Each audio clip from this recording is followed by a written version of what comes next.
How's it going, everybody? This is BeatTheBush. Today is my 4th day at Space Hotel. And what I like to say about hostels in general in Tokyo is that the later that you reserve your time of stay, the cheaper it actually gets. You would think that it might be kind of like airline tickets, where the later that you reserve, the more expensive it gets. In fact, I think what happens in hostels is that the closer time it gets, the harder it is for the hostel to find someone to stay there. So then they lower the price more and more just to fill in that space. So if you are able to not get a place until the last minute, then you might be able to save yourself a lot of money, because I see some places go for $9 or 12 US dollars for one night. This place is my 3rd night. I'm gonna stay just one more night. The next nights, I'm gonna start getting it only one day in advance to see if which ones I can get the cheapest. Now, there's an advantage and disadvantage to all this, because if you reserve one night at a time, then that means you have to carry everything with you.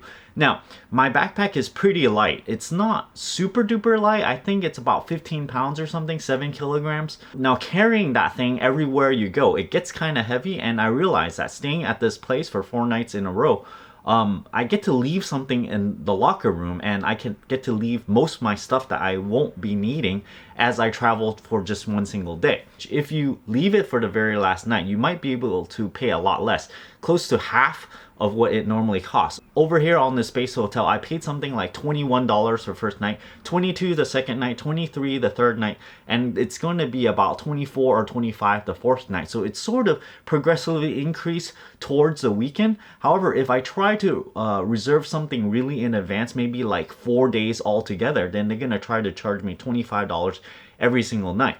In one of the hostels that has 4 beds, I noticed that they normally charge $65 per night. And if you're able to get it for one single night, they're actually letting it go for just $9 for one night. So they have like one single position open, and you have to reserve it in the last minute because that's what they have. And so basically, you bring up your Airbnb, you make sure you have a cellular connection so that you can access that and reserve it last minute, and then you find, you know, the closest to where you are, and then reserve that, and then you can get a really good cheap rate. So this is what I learned from traveling in hostels in general. I think this should apply in other cities as well. Now, this means that you have to carry so little that this allows you to stay one hostel at a time, and which means you have to carry everything on your backpack. If I only have a camera with me and no laptop, it would be much easier. Carrying a heavy laptop that's, you know, a couple pounds everywhere you go, it sort of tires me out. I'm gonna give this day-to-day thing a try for a couple of days and see how it turns out. So I hope this helps you guys out in minimizing the cost of your travels. Don't forget to give me a like on this video, comment down below. Let me know what you think and if this helps you out. If you're interested in supporting my channel, check out my Audible link down in the video description below. I have a Patreon over here, and don't forget to subscribe. Thanks for watching.